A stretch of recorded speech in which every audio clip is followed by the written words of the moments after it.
What's up, friends? It's Matt. If you're a new friend, you're joining right at the second to last installment of this 12-part winter series, yielding some much-needed and much-deserved photographic attention to the American Midwest landscape, aka Flyover Country. And no, I don't normally come to you from this ugly extra room in my house, but we did kick off the series here because this is where I keep all my backpacking and camping equipment, and we started off the series by preparing for a backpacking trip into the Hoosier National Forest. But I'm also going to conclude the series here because this room also serves as my illustrious printing studio.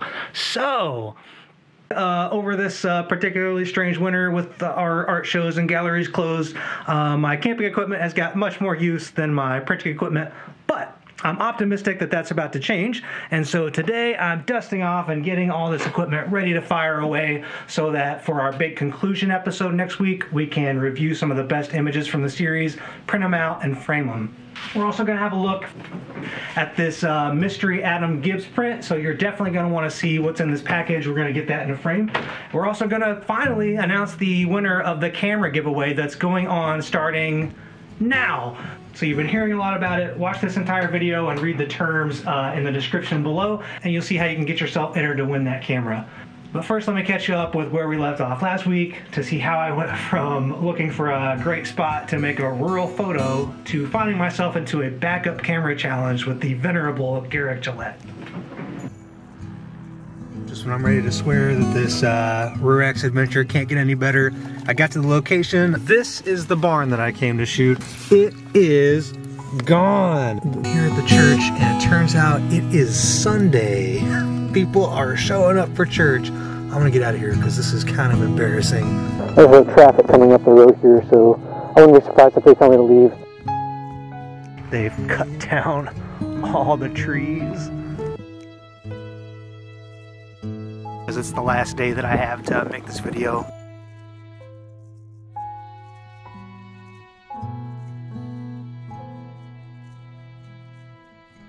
When I finally happened upon this very promising scene.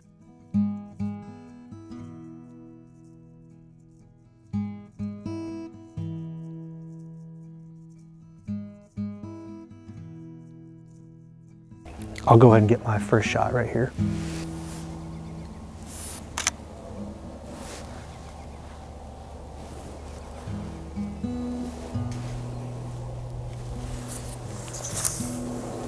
Unbelievable. Everything's perfect right now. I have an idea. I'd come too far to give up on this photo. What I needed was a friend. Just remember, I am Garrick. A really good friend. And I am your best friend. And I am your best friend. And I am your best friend in the whole wide world. A really good friend with a really good camera. We are going to take a look at the Nikon D850. I had a stroke of pure, utter genius.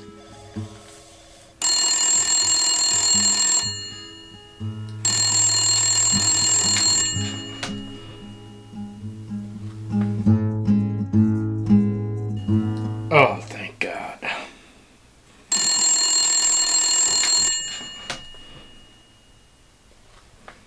Hello? Hey, Garrick! Hey, Matt. Hey, what's going on, bud? First off, let me say that beard is looking fantastic today. Yeah, it is coming in pretty good, isn't it? My wife doesn't care for it too much, but, you know how that goes.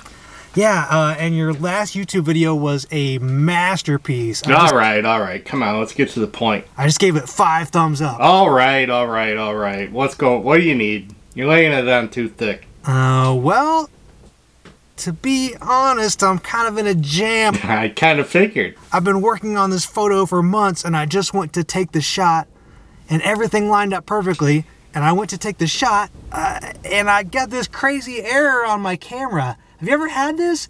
It says error 10, too much awesome. What? Yeah. And I was thinking... Oh, you were thinking, were you?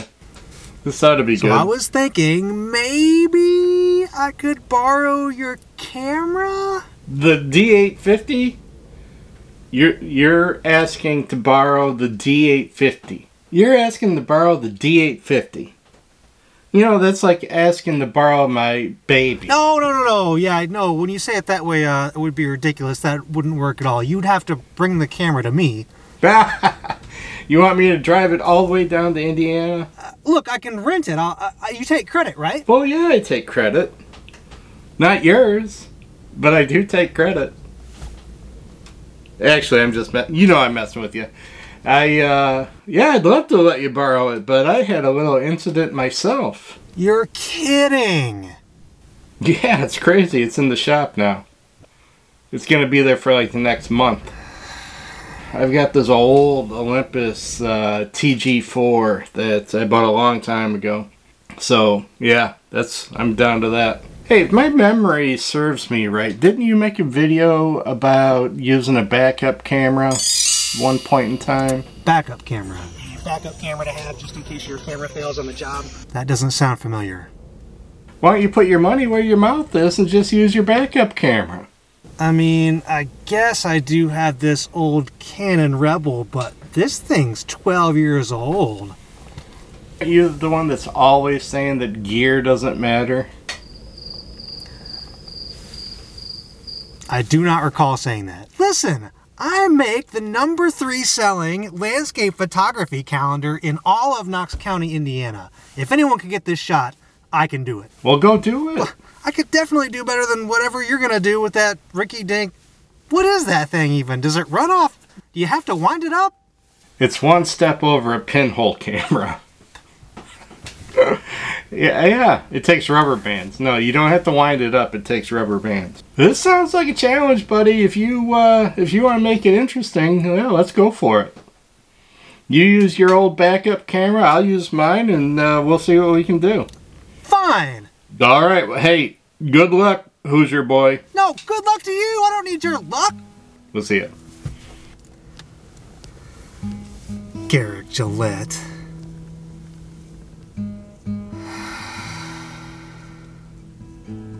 Let me thank a couple people before I get started. First is Garrick Gillette. If you don't know him, he makes videos like this one, but better. He's been doing it for years, and in fact, he's almost to 1,000 subscribers on his channel, so go subscribe over there. I'd love for someone to see this video to push him over the edge.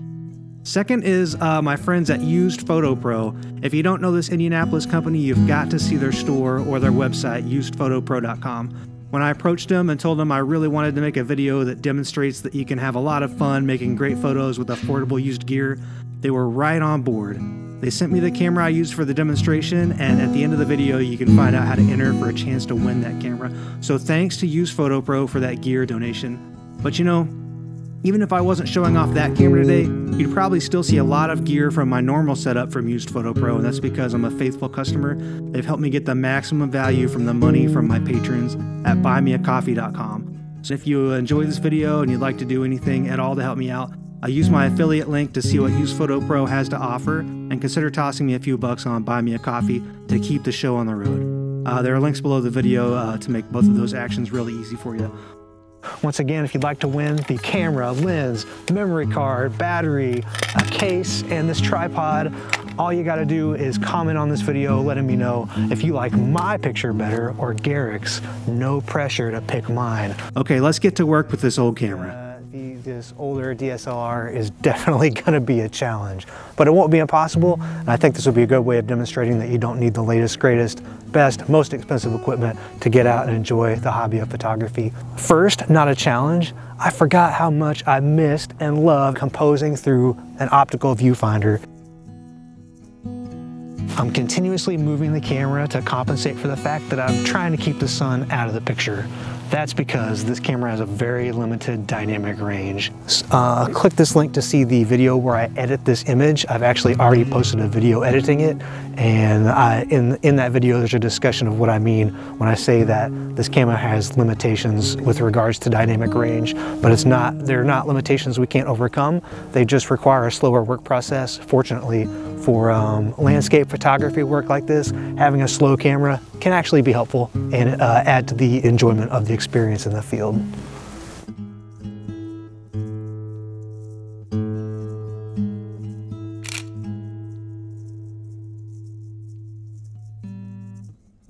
There also some special considerations with focus and lens sharpness.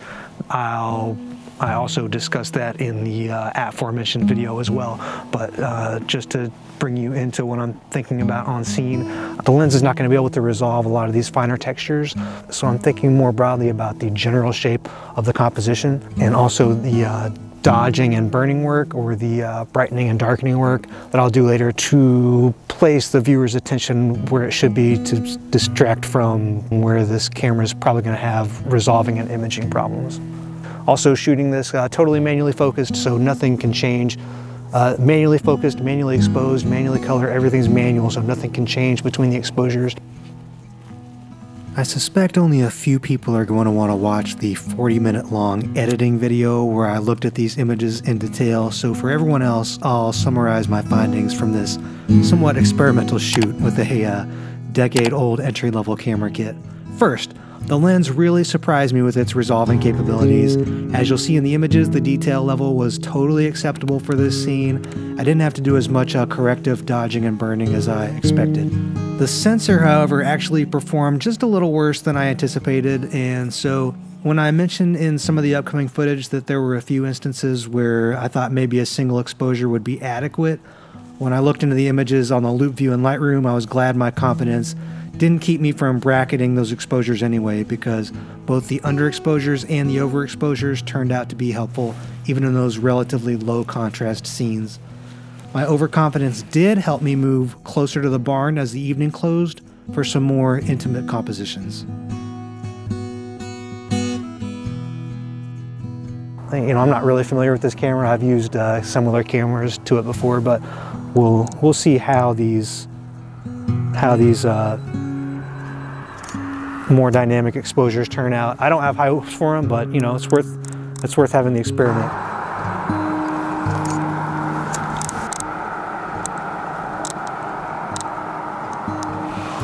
And then now I'm punching in nice and tight to 55 millimeters to photograph explicitly just the barn, and the camera's not struggling with that at all. I think a single exposure could probably tackle this this scenario.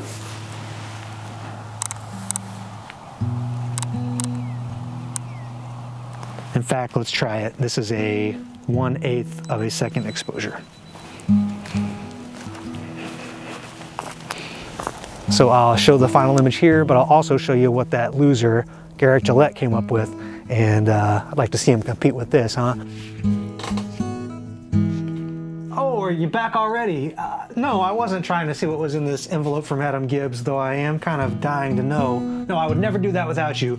Why don't we look at the image that I made for the competition with Garrick Gillette, and be sure to stay tuned all the way to the end so you can find out how to win this Canon Rebel XSI and lens that I got from Used Photo Pro, as well as all the other accessories that I used to make this image.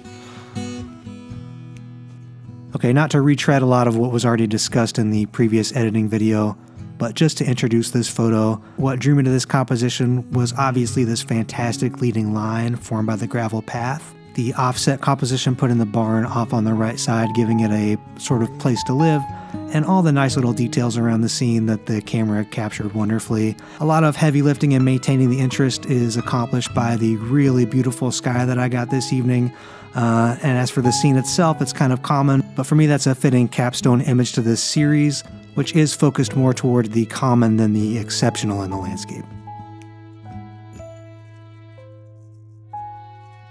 I was very happy with the result that I got from the camera, loved the experience working with it, and the files were really a pleasure to work with. The only comment I might make is I'm a little afraid that this is too unsubtle to hang on a wall. So if you'd like to win the camera that I used to make the image for yourself or a budding photographer that you know, all you have to do is tell me in the comments whether you'd rather hang my picture in the bathroom or Garrick Gillette's. Now, there are some rules and restrictions to this contest, so be sure you use the link in the video description to read through those to make sure you're eligible. But your vote is your entry, so let me know in some way in the comments whether my picture or Garrick Gillette's picture is the one you'd hang next to your bathroom mirror, or as I call it, the best looking picture in my house.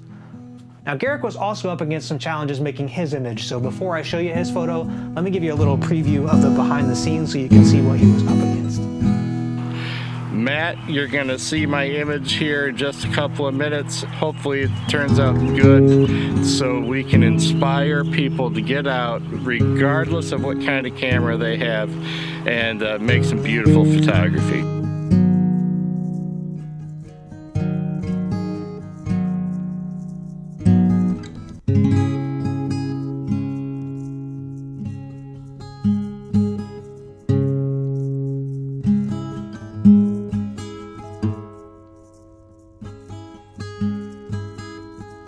We've got absolutely no sky this morning. No sunrise, nothing.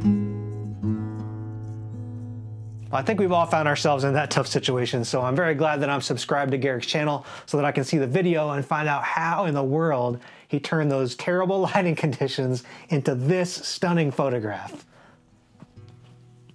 Okay, I know this is supposed to be a competition, but I've got to be honest, this image knocked my socks off. I know how finicky these old point and shoot cameras can be with focus and level and metering. Not only did Garrick knock those technical challenges out of the park, his approach to this scene really elevated it beyond mere technical excellence.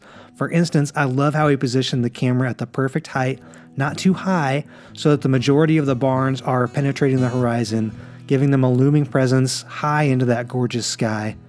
The bright spot through the roof of the barn on the left is a really nice touch that could have easily been lost by timing and positioning, as is the use of this gravel path as a leading and exiting line, guiding the viewer through this brief tour of this relic scene vanishing before our eyes. And of course, the cherry on top is the square crop, a touch that only a seasoned artist like Garrick would even consider.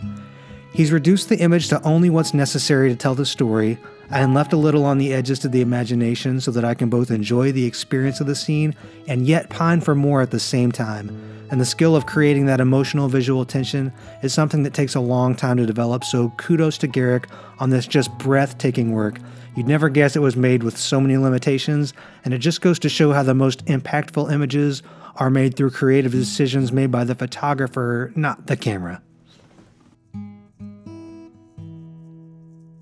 I think I see a tree. Anyway, once again, let me know in the comments whether you'd rather see my photo or Garrick's framed up above your bath bubbles. Getting a meaningful response like that helps me ensure that I'm giving away the camera to a real human person who loves photography. Not that I'm anti-robot, they just have enough cameras already. Okay, thanks so much for watching. I've got to get cranking on this finale episode. I'd love to have you along for that, so please subscribe to the channel so you don't miss it. Like this video so that it can reach some more camera enthusiasts. Leave a comment so I can give you a camera. And if you don't win, don't worry, there's still lots of affordable cameras at usephoto.pro.com to choose from. Use my affiliate link in the video to check that out. And also be sure to check out Garrick's channel. He'd love to have you along, so maybe you can be his 1,000th subscriber. Until next time, you guys keep an eye out and a foot forward. Thanks for watching.